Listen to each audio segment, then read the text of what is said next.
Good afternoon, everyone. I'm glad you all could make it today on this rather chilly spring day in May.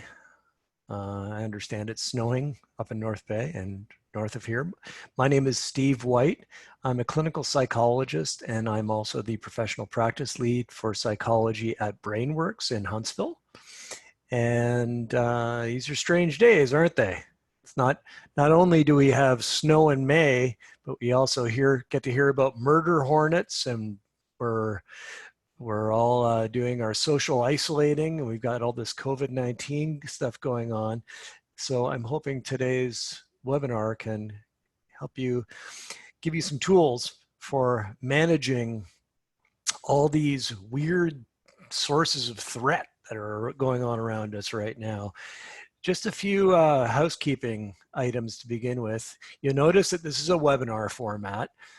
So your camera isn't on, your audio is not on. There is nothing that actually identifies that anyone is actually listening to this other than the little participants icon that says right now there's 20 people of the 35 who registered. So I suspect more people are going to be rolling in. I point that out because we are recording today's webinar so that it can be recast, reshown after for anyone who misses it. And also wanted to just remind you that no information about any participants is shared or being recorded. It's just me. So also during the webinar, because it is just me, if we're going to be doing a question and answer, or at least I'm going to be doing a question and answer at the end. If and there's no way of interacting by chat right now. However, if any questions come to mind while we're going through, there is a Q&A that you can type your question in, and I will get to it at the end, time permitting. So without any further ado, make sure everything works here. So as I alluded to earlier, there's all sorts of bizarre things going on right now, and it's hard to believe that it's been almost 2 months or over two months now that we've been into this. Lots of things are grabbing our attention. Face masks, how closely we're standing to people in the grocery stores when we're going out. We're constantly hearing all the latest news about potential threats. There's a lot of insecurity right now because of people's livelihoods being threatened, and just tremendous changes that are, as I said, unprecedented.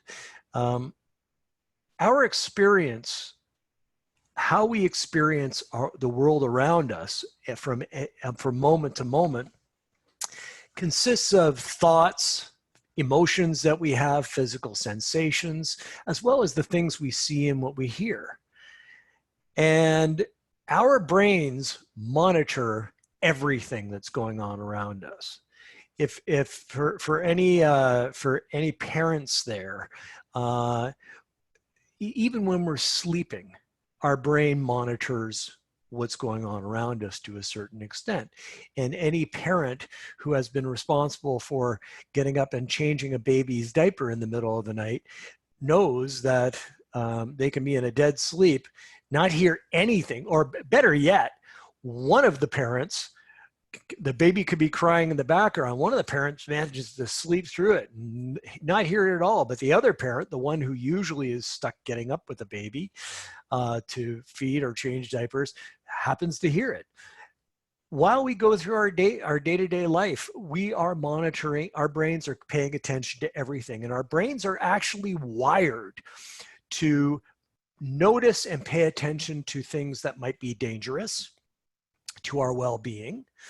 Our brains are also finely tuned to novelty, things that move, things that are different, that we're not familiar with.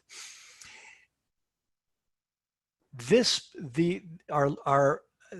has allowed our brains to contain this wonderful alarm system that keeps us safe. Because if it's constantly monitoring for danger and it's picking them up, it's letting us know that we have to do something to keep ourselves safe.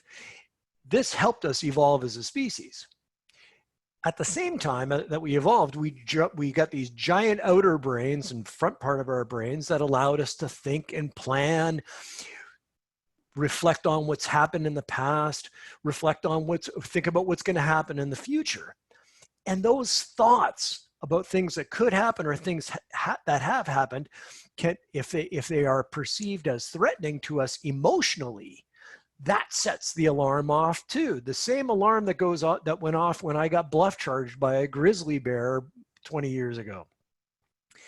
So it's kind of like our modern brains that have these finely tuned alarm systems. It's kind of like a smoke alarm in your kitchen that goes off when you don't want it to, because that alarm in our brain is going off to signs of threat around us, real or imagined threats that might be happening now, which is really important to look at, but also things that haven't happened yet or things that happened in the past. The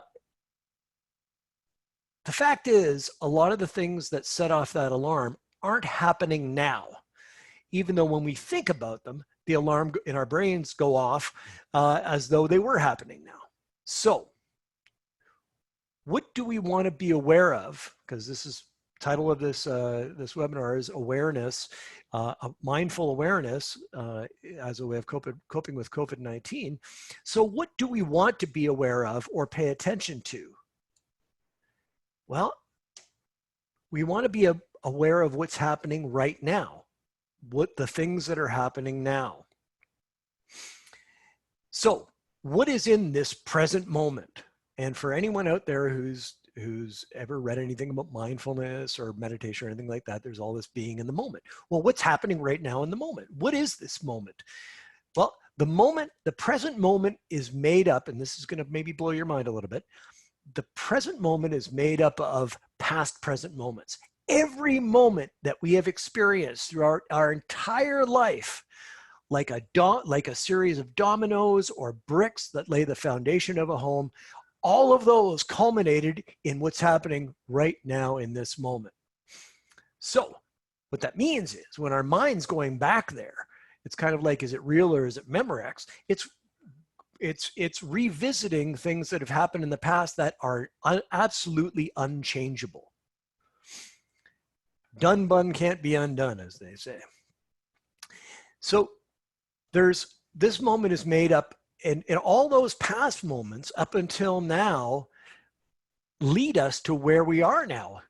That where things are right now is exactly where we should be because of all these things that happened before, all these moments.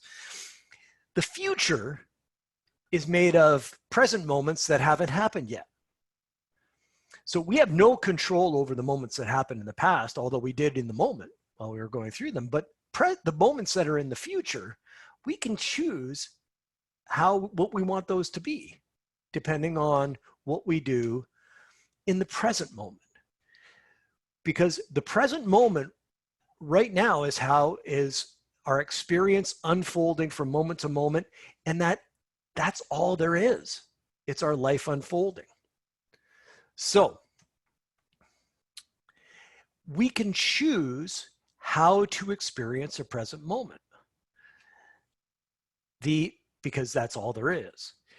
And choosing how we want to pay attention to the special moment involves paying attention in a particular way. And that is paying attention on purpose in the present moment without judging your experience.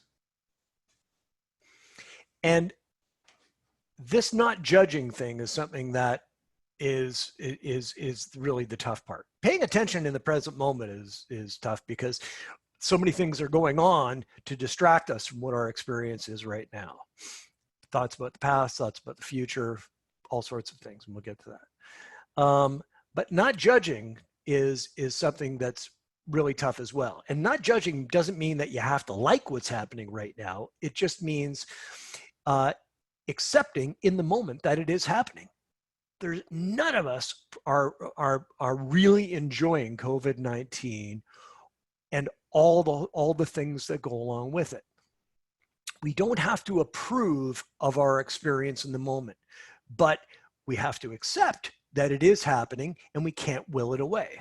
So there's that wonderful saying, it is what it is, because it is. Another way of experiencing or paying attention to the present moment. Oh, the other thing is, when we find ourselves judging the present moment, usually that results in emotions that come up from that, either positive emotions maybe, but also negative emotions. And they can take us out of our experience of the present moment.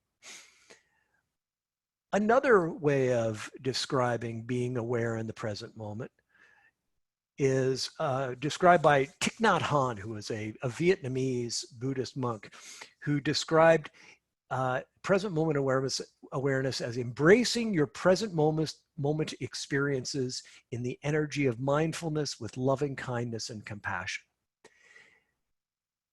And what that kind of means is that treating each moment, this sounds hackneyed, but treating each moment as though it's precious, as though every moment that you're experiencing is new, almost, so embracing that experience, whether it's pleasant or unpleasant, because it's happening. And we can't choose what parts of the present moment to experience. It is what it is. So what gets in the way of being aware, of truly being in the moment? Well, first of all, we have these thoughts. The Buddhists refer to our thoughts, our minds, as though they're monkey minds. And I find that a particularly apt metaphor, because our thoughts really are kind of, if you ever seen, there's been videos of these monkeys in Thailand that, because nobody's around, they're not getting fed by people and they're just like running amok. And our mind often is kind of like a chattering monkey or a whole bunch of chattering monkeys. And they take us away from and these chattering monkeys are always kind of commenting on what's going on, telling us things that have happened in the past, things that happen in the future, and keep us from being able to actually be aware of what's happening right now.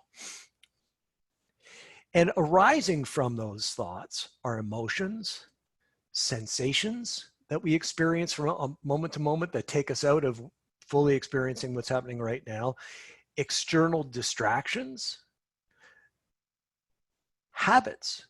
Habits prevent us from fully experiencing the moment as it is right now, because most of us walk around from moment to moment in automatic pilot.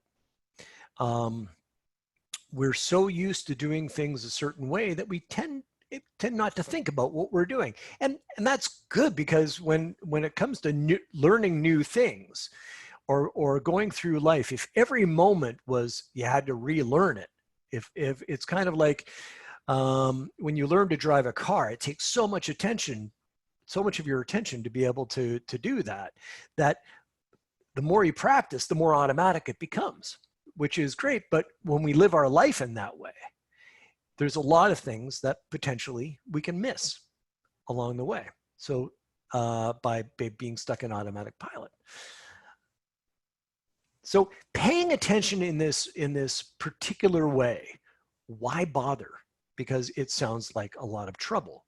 And in fact, it does take some effort at the beginning to actually just be aware of what's happening now and not being caught up in our minds or are wanting things to be different than they are right now, when in this moment, things are as they should be. It is what it is.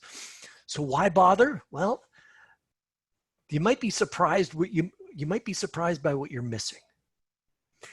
Jon Kabat-Zinn, who quote I gave earlier. He was probably the first person to bring the concept of mindfulness, Buddhist mindfulness, to the West, and actually use it to help people with chronic physical difficulties, chronic mental health problems, to reduce suffering. And he described how you know, the simple act of, you know, going to your kid's first soccer game, and how present you really we might be in those moments, where we're, instead of watching what's happening on the soccer field, we're looking at our phone, or worried about what's going to happen later, or thinking about, you know, how you should have cooked dinner differently earlier, or things like that take us out of fully experiencing those moments that we never get back. There was my daughter years ago. She was treated for Hodgkin's lymphoma down in Toronto, and it was a terrible experience because we didn't know at the time that it was going to turn out well, and so we were having to make these regular trips down to Toronto. And on one of them, we decided, when she wasn't feeling as sick, to take the ferry to Toronto Island. And it was in the evening, and on the way back, the sun was going down, and the setting sun was shining on the skyline of Toronto. It was absolutely beautiful. And our daughter stopped and said, "You know what? If it wasn't for getting sick, my getting cancer, we wouldn't be having this experience right now." And it was kind of, and in terms of what you're missing, we could have been just lost in the fears of what was going to happen next, and wanting to do something about it, rather than experiencing what we had right there. And so even in the midst of suffering, there can be things that we miss that maybe make that suffering not so intolerable. So how can we find those gems, those fully experience the moment? Well, one way is to develop a practice of regular mindfulness meditation. And people go, "Oh, meditation's boring. It takes so long. It's really hard to focus." Meditation is to mindfulness. So mindfulness is paying attention on purpose in the present moment without judging. And meditation is to mindfulness what going to the gym is to getting into physical shape. By practicing meditation, we're taking our attention muscle, we're taking our minds to the gym, so that when we're not meditating, we can be more aware when our minds are not on what's happening right now. So how do you meditate? And there are a gazillion different ways of meditating out there, and there's a lot of preconceived notions that people have about meditating, that it involves something, you know, flaky, or really meditating is about just focusing your attention. And how do you do that? Well, first ask yourself, are you breathing right now? And if you're not, then COVID-19 is not something you need to be worrying about. The breath, our breath is always present in the moment. If there's anything that you want to be, that can be a cue to paying attention to what's happening right now, it's the fact that you're breathing. So you notice the breath. And noticing the breath, as our Buddhist monk friend here says, you ask your mind, you ask your monkey mind, "Hello, watch breath." So when you're paying attention to the breath, it's hard to pay attention to your mind chattering away and the monkeys bouncing around and they're flinging poop. The more that one can practice being aware of the breath, and taking the typical statistic is 10 minutes a day of meditation can make a tremendous difference in terms of rewiring your brain and also helping deal with suffering. So meditation is very effective in being able to accept, tolerate, and reduce different types of suffering. And this is all supported in research. It's also used for cultivating different states that we are typically pleasurable or enjoyable. So meditation and mindfulness, even in the moment, allows us to accept things that may not feel good and be able to find ways of being able to deal with them, while also cultivating more positive experiences.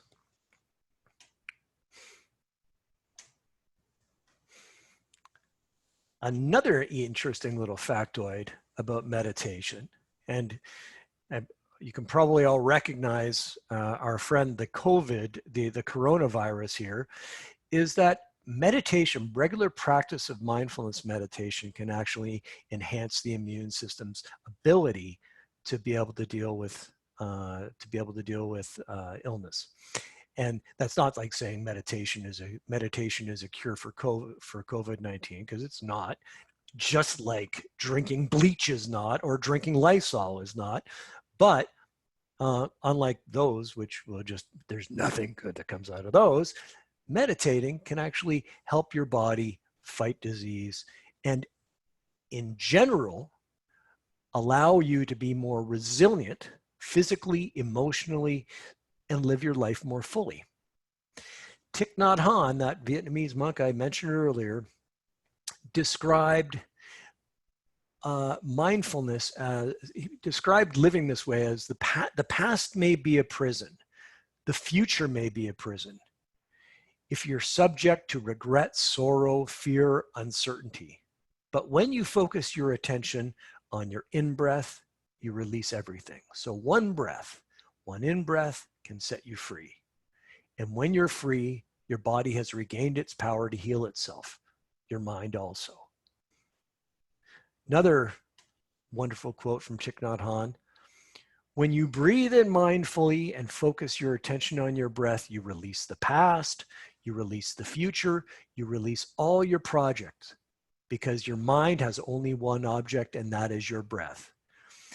So this mindfulness meditation practice of just noticing your breath allows you to really pin your mind in what's happening right now. So let's do a practice. What we're going to do is we're going to just practice awareness of the breath. And there's no special way of breathing. We've been breathing all our lives. So there are different breathing techniques that one can use to cultivate a sense of relaxation or calmness. But the intention of this exercise is not to be relaxed. It may happen, but it may not happen. The goal of this exercise is to simply focus your attention on your breath going in and your breath going out. Now, I'm going to guide us through it, because you're going to notice in its description, this is ridiculous. It sounds ridiculously simple, but in practice, our monkey minds are going to definitely try and derail us. So if you like, or you can just sit here watching me with my eyes closed while I'm guiding other people through the exercise. Get yourself into a comfortable position, one that you can sit still in for around 4 or 5 minutes.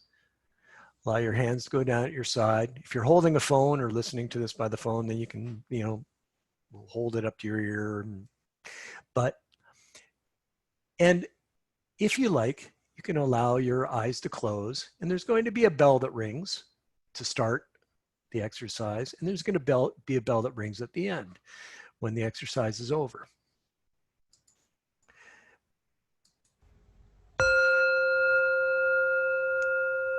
So, with your eyes gently closed,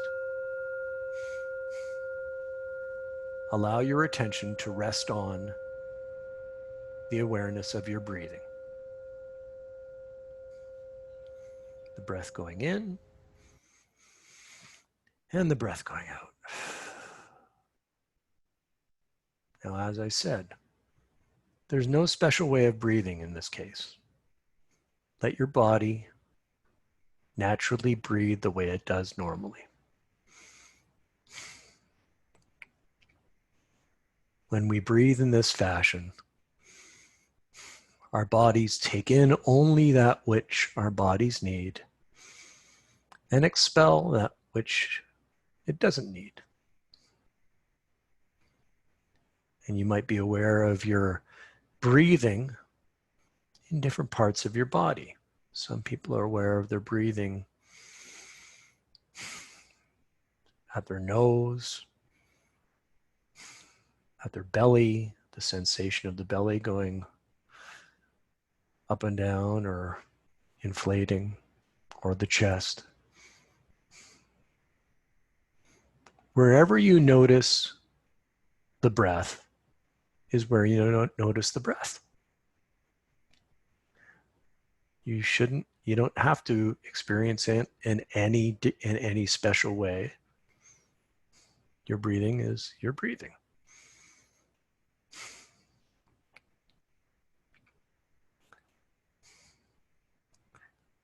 Now, after you've done this for a few seconds, you've probably noticed that your mind has other plans. Your monkey mind has other plans. Our minds have been described as also being kind of like puppies.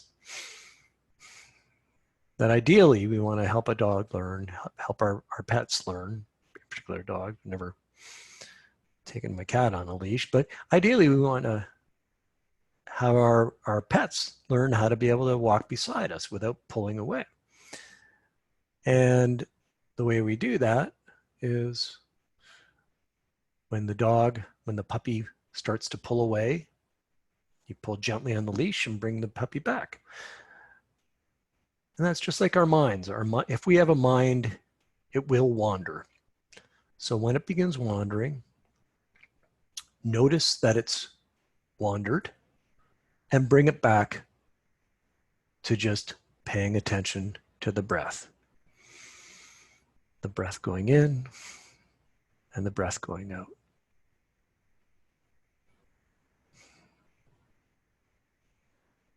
Your mind is likely to wander hundreds of times over this brief practice.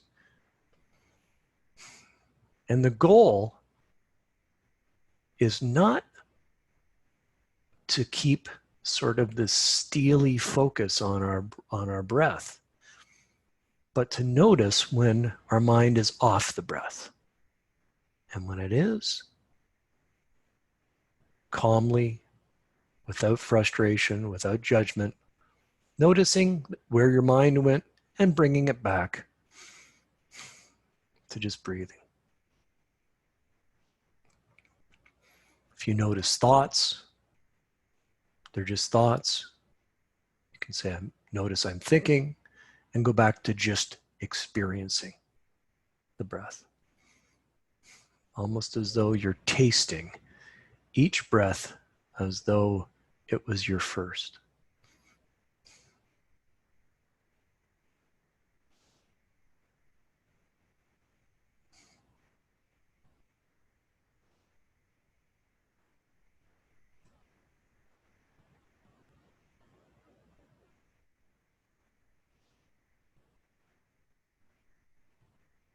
You may notice changes in your breathing. If you do, notice it and then go back to just experiencing the breathing.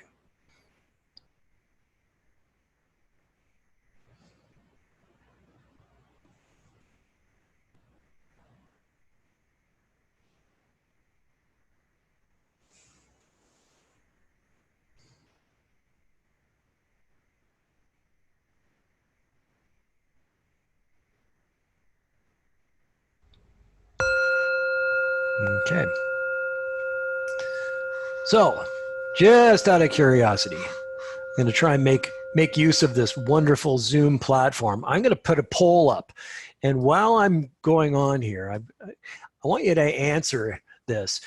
So just what your experience was. And you can choose as many of these as you like, but I'm interested in knowing what you experienced. And then we'll review that. Because,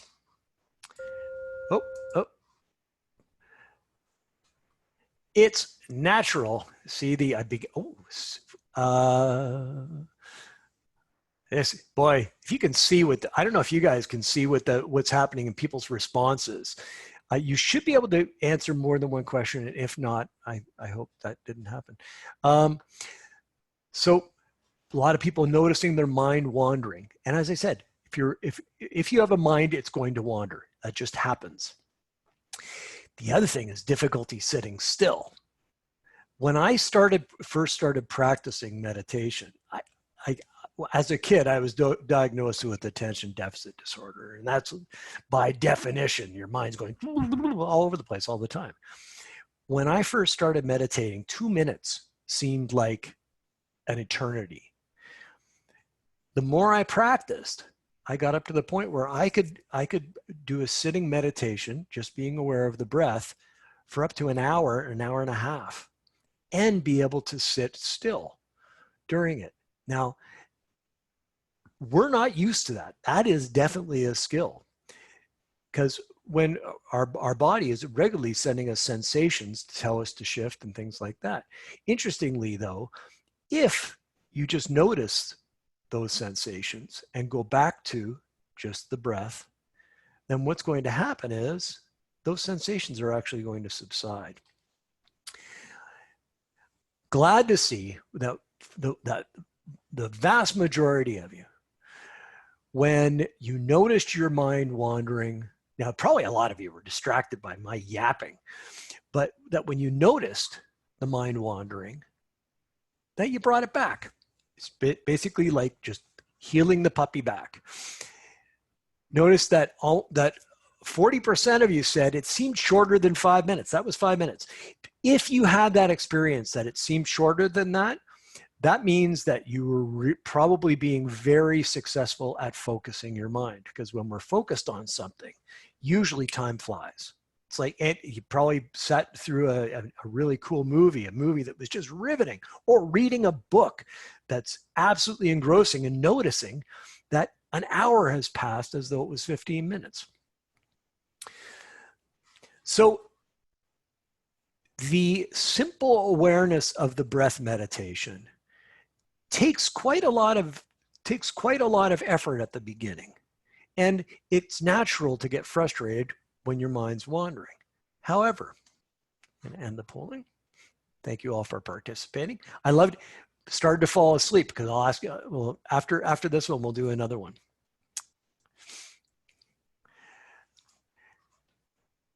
One modification to the breathing meditation, to the being aware of the breath, is adding a little bit of structure to it, so that it makes it a little bit harder for our minds to wander.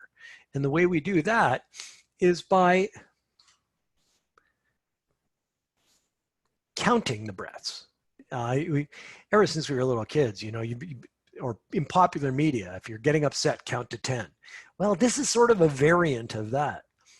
It involves counting your breaths as they go in and out. So you count 1 for every in-breath and 1 for every out-breath. So, 1 for every in-breath, 2 for the out-breath, 3 for the in-breath, 4 for the out-breath. And you keep doing that until you get to 10, and then start over again at 1. So 1, breathe in, 2, breathe out, 3, breathe in, 4, breathe out, and so on, up to 10, and then start over. Being aware of your breath, going in, going out, the way you did it before, but counting the breaths. That it's kind of a way of putting giving your mind something to do rather than chatter at you. Now, a couple things happen usually when people do this. They either start counting past 10, and that's an automatic pilot thing. And so you might find yourself going 11, 12, 13, 14. And now if that happens, you didn't do anything wrong. You just, your mind did what minds do. They do what they're used to doing. If you notice that happening, just go back to 1 and start over again. The other thing that can happen is you lose track of counting. Forget what number you're on. If that happens, don't get upset, don't worry, don't judge, just notice it, and then go back to 1 and start again. And when anything else happens, thoughts that you have, judgments, emotions, sensations, again, just notice them and then go back to counting the breaths. Only counting. So we're going to do the same thing again. This time, once again, get yourself in a position that you can maintain for 5 minutes. Your hands resting gently at your side. You can allow your eyes to close. 1 bell to begin.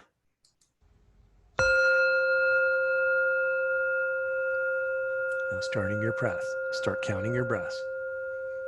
1 on the in-breath. 2 on the out-breath. 3 on the in-breath. 4 on the out-breath. As I said, there's no right or wrong way of breathing. You can breathe in through your nose and out through your nose, breathe in through your mouth, out through your mouth, whatever feels most natural to you.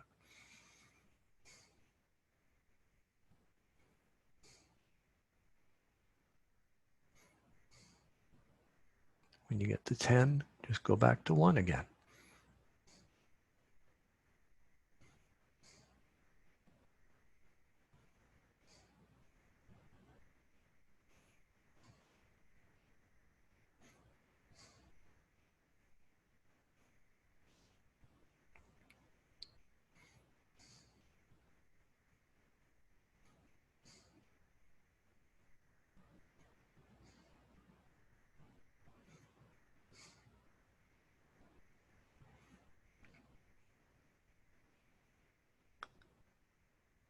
Every once in a while, stop and just ask yourself, where's my mind?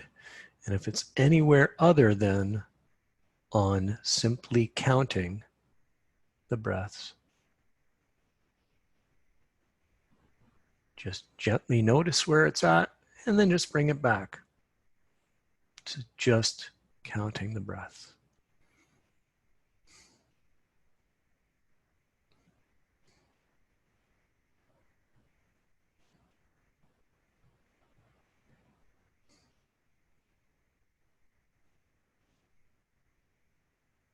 When you notice your mind planning what's going to happen next, wondering when this is going to be over, being distracted by something else that might be going on around you, sounds. Again, just notice it, just bring it back. Every time you notice that your mind has gone off, just counting, every time you bring it back, you're making that attention muscle stronger. And the more you do it, the more you're actually changing the wiring of your brain.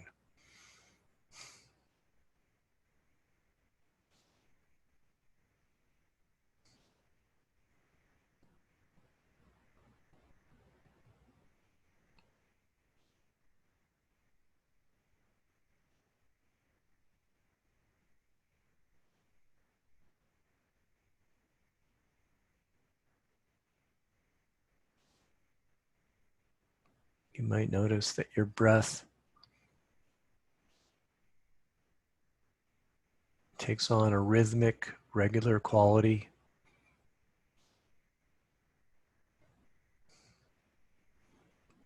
Not unlike what it would feel like being on a rubber raft in a lake or the ocean as the waves go underneath you. That with the in-breath, Go up the wave, and the out breath, you go down the wave. Riding the waves of your breath while you're counting them.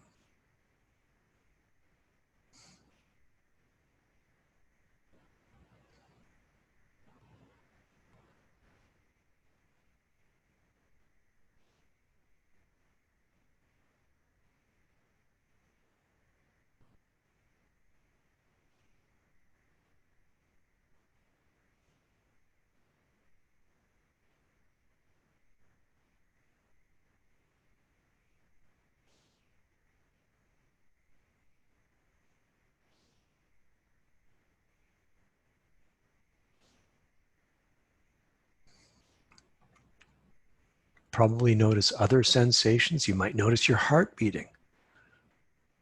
There might be an emotion that goes with that. Oh my gosh, I can feel my heart beating.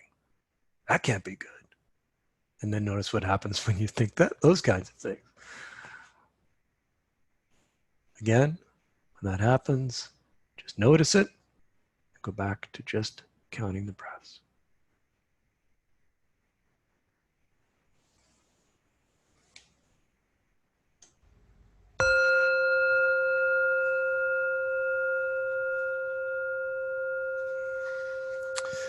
So let's put up a poll now. Here's a new one. Okay, so in this one, respond to this one. Answer as many as apply. Whether your mind wandered more than before, whether it wandered less than before or as much, whether you notice that you were bored. The fact is, anything you notice while you're counting means that you are being aware of what was happening in the moment.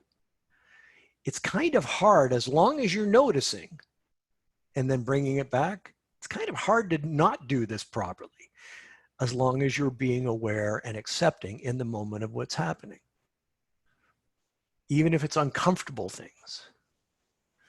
So I'm seeing more people wander, their mind wandering less than before. Again, almost as many people saying it seemed shorter than 5 minutes. Again, it's great. 70% of the people who responded said that your mind wandered, that you brought it back. Got people losing track, wondering what was going to end. There's a bell again. It's natural to have difficulty with the duration of a meditation. In the culture we have, we're not really good at being bored. Our minds are used to having constantly something that entertains them, and having that around, because if it's not happening, then I'm bored. How many of you have little kids? I'm bored. That's our monkey mind, because we do it too. The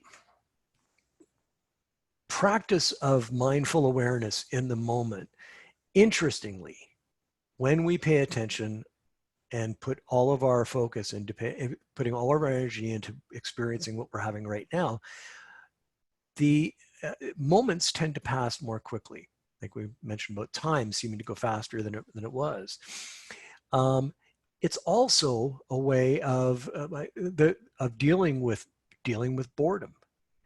When I started practicing meditation, I would use the experience of being in the line at the grocery store, and we don't even get started on that now. What lines in the grocery store are like, but actually you can practice it now while you're standing in line outside the grocery store. When I was doing that, I take that as an opportunity just to check in with my breathing and just notice the breath going in or the breath going out, or more broadly, just allow myself to monitor, be aware of everything, all the sights, the sounds, the sensations that I was experiencing in that moment. And suddenly the experience of standing in line for the grocery store, where usually you'd be impatient and kind of, when is this going to end? When is this going to end? Becomes an opportunity for our brains to settle down. Because the interesting thing is, during this, I wasn't suggesting that any of you try and make yourself feel relaxed or to feel calm. But one of the byproducts of focusing the mind is naturally calming that your body goes, your mind, your physiology goes back to baseline, provided that you're not moving or jumping around. So again, meditation is like taking your mind to the gym, so that you can live your life more fully in the moment, accepting what's happened, even when it's COVID-19, even when your mind is telling you all the awful things that may be happening in the moment, or things that could happen that aren't happening yet. Just to be able to notice them and bring ourselves back to what's actually happening now, because that has the impact of regulating our emotions. And when our emotions are regulated, we're actually turning off the alarm that's going on in our brain and allowing the front parts of our brain to be able to problem solve what's happening based on having a clear picture of what's actually happening in the moment, not based on what our fears are. So how do we stay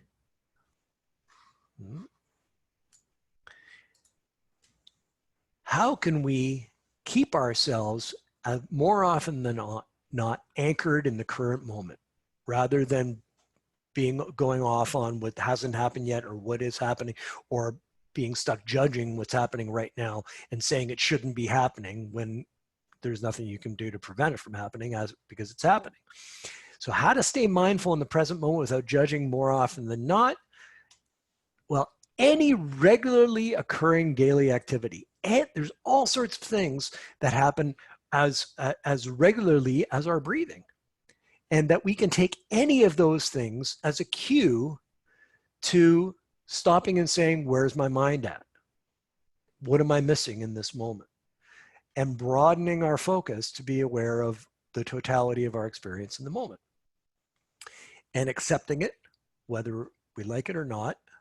But that doesn't mean having to not change it, because future moments are made of a whole bunch of present moments. You can choose to do something different so that your future moments are different. So, Boromir here from Lord of the Rings is saying one does not simply begin meditating in the toilet seat. But yes, you can. Every time you sit down in the toilet seat, that could be a cue to saying, where's my mind at right now? And to just take a few moments to just center in on your breathing, your breath going in, your breath going out. Any regularly occurring activity can be an invitation to just stop, take a pause, and appreciate what's happening right now. That could be the telephone ringing. Just think of this: when we have these conditioned responses to the telephone ringing, to the phones binging and beeping and stuff, and it's usually, "Ooh, I got to do something." If instead of that, you take that as a signal to just take one moment and just notice the breath going in and the breath going out, and then after that, if you've done it once or twice, then answer the phone. Think of how much fresher, if you're able to actually stop yourself from that automatic pilot mode of rushing to the phone, and actually take that as a time to have a mental pause, get anchor into the breath, and then answer the phone. Think of how much more receptive you're going to be to what is going to be on the phone next, even if it is someone calling you from Microsoft telling you that your computer's infected by a virus. But other things, traffic light, using these situations that often we don't associate with being pleasant, using these as opportunities to check in on where your mind's at, where your breathing's at. And the more you practice, the more you'll become aware on a moment-to-moment basis when your mind's off on anywhere else than where you want it to be. So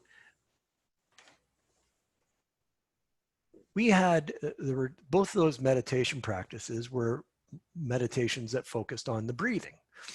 But you can focus your awareness on really anything. There's ways that are usually seen as being more kind of relaxing, like looking at a candle and just breathing with the candle and just paying attention to the candle. Or it could be a sound. It could be just the ambient sound around you. Or if you want to make it enhancing, it could be a pleasant sound. However, again, the goal isn't necessarily to become relaxed, it's become aware, because when you become aware, you become more resilient and more able to fully appreciate and comprehend what's happening right now, so you can make good plans. A client I once worked with back in Alberta, you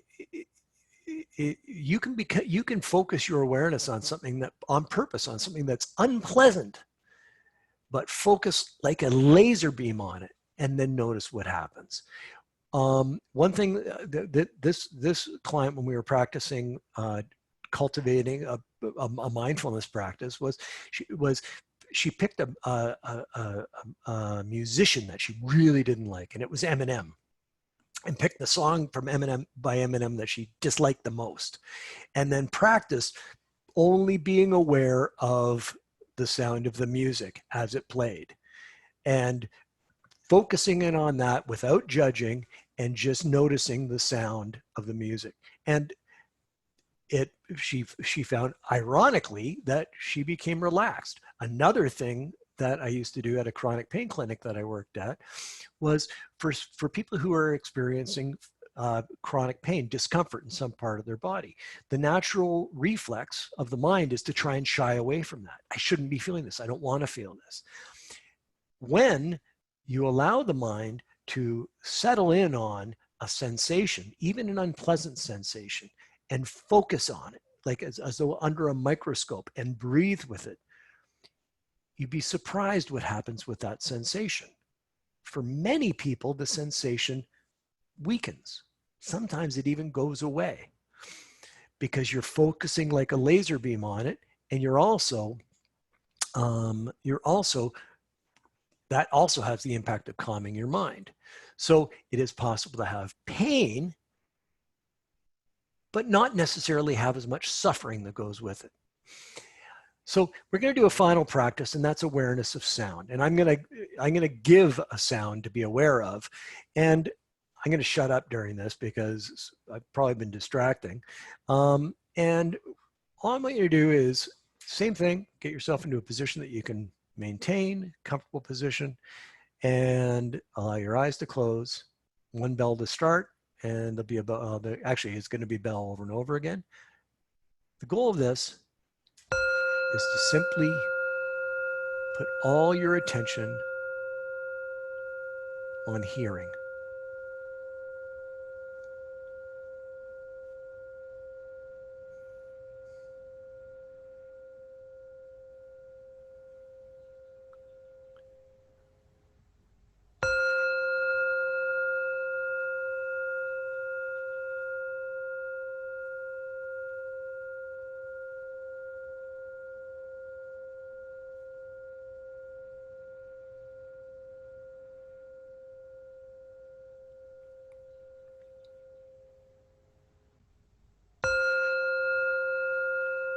Again, as your mind wanders, bring it back to just the mere awareness of what your ears are hearing.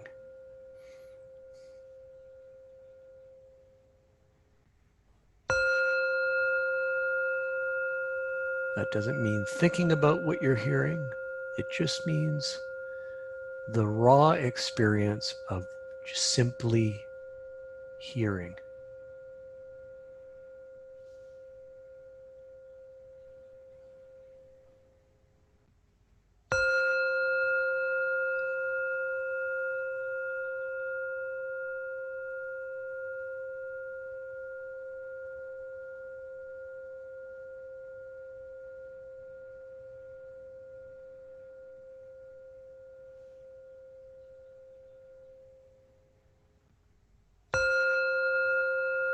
As this is happening, if you notice a sensation in your body, might be uncomfortable, might be pleasant, just notice it, go back to just hearing.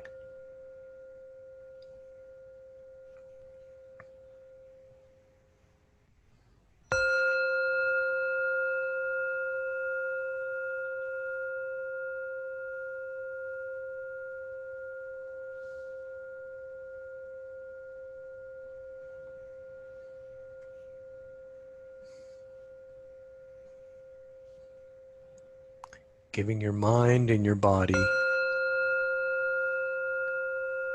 a chance to just do this one thing.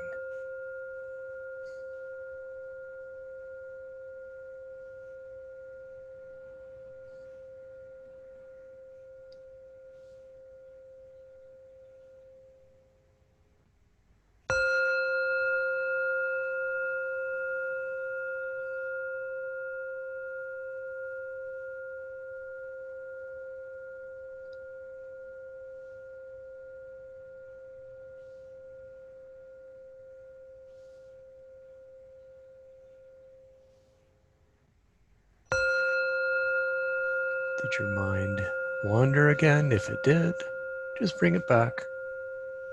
Just notice where your mind is.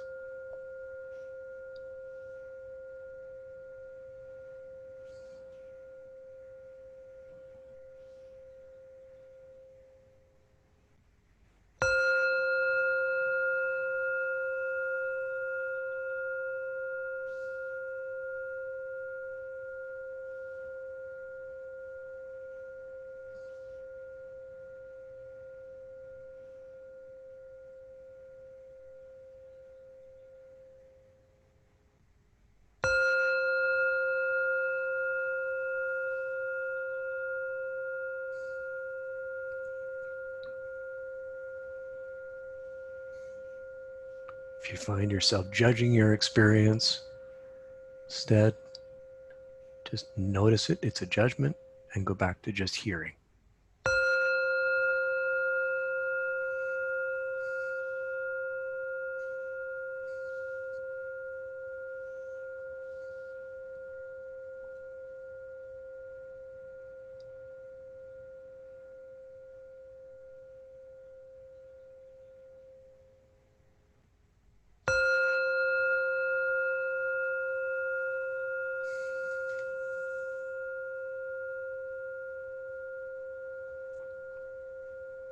All right.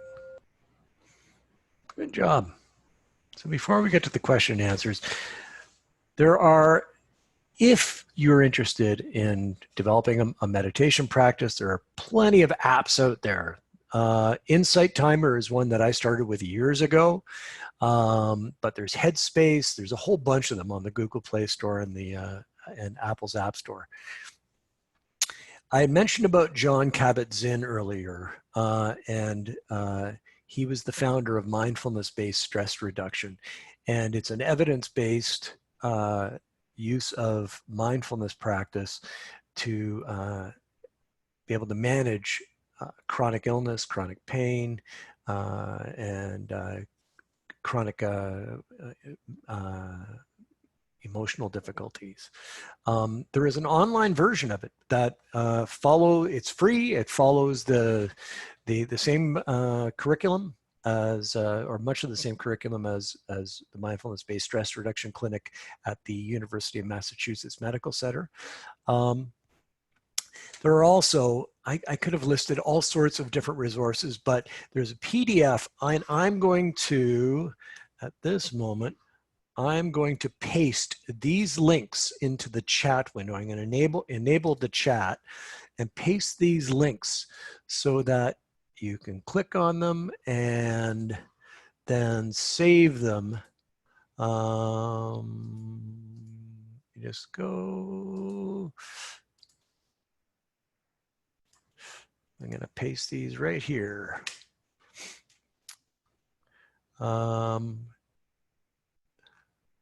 That was one of them. Hold on. Apologies. It actually linked them together. I'll do one at a time. There's one. that's the mindfulness-based stress reduction link. And here's the other, a link to the PDF that has a fantastic list of online resources of guided meditations. YouTube is just full of guided meditations.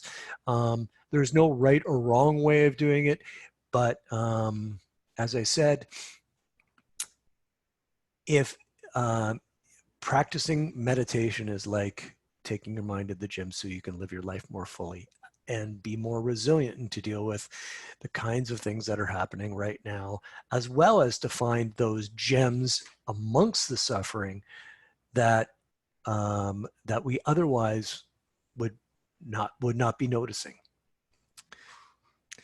So thank you, everyone. I'm going to take a quick look at the Q&A. Almost fell asleep.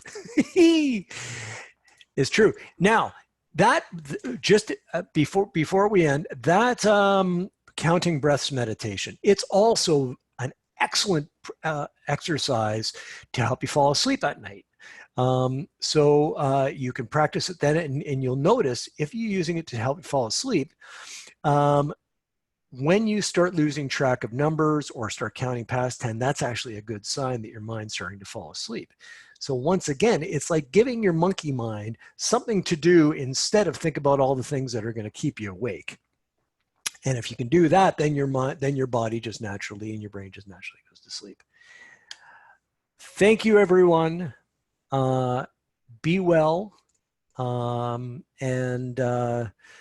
I'm going to be posting the recording of this. If you want to be using any of the exercises, we'll be sending a link out to all the people all of you who've registered. There's also going to be a survey that you're going to be invited to complete tomorrow, I think. And if you can do that, I'd really appreciate it. It gives me some feedback. And that's all I have to say about that. Oh, wait, we've got more questions. Thank you, counting breaths. I tend to count one full breath as I on the inhale and two exhale too fast. Anything wrong in the way? Okay, so one person asked a question about, what if I just count 1, 2, because counting in and out. If you find that your breathing is so quick that it's almost like too fast, there's no right or wrong way of doing this. If you're counting the breaths, because I've actually reverted to just counting 1, 2, so the in and out becomes just one number rather than two numbers for each in and out. Let me just see. So there's no wrong way of counting or breathing. However you want to adapt any of these kinds of things to make them more usable to help train the monkey mind and train that little puppy, the better. So take care, everyone. I don't see if there's any. Oh, I'm supposed to type the answer. I didn't even know. Guess next time I do one of these webinars, there will hopefully be another webinar that will be doing a repeat of the coping with COVID-19. That is going to be a little bit more kind of talking about how the brain works rather than doing practice stuff. And we'll be posting that in the next week or so. All right, take care, be well, and have a wonderful day.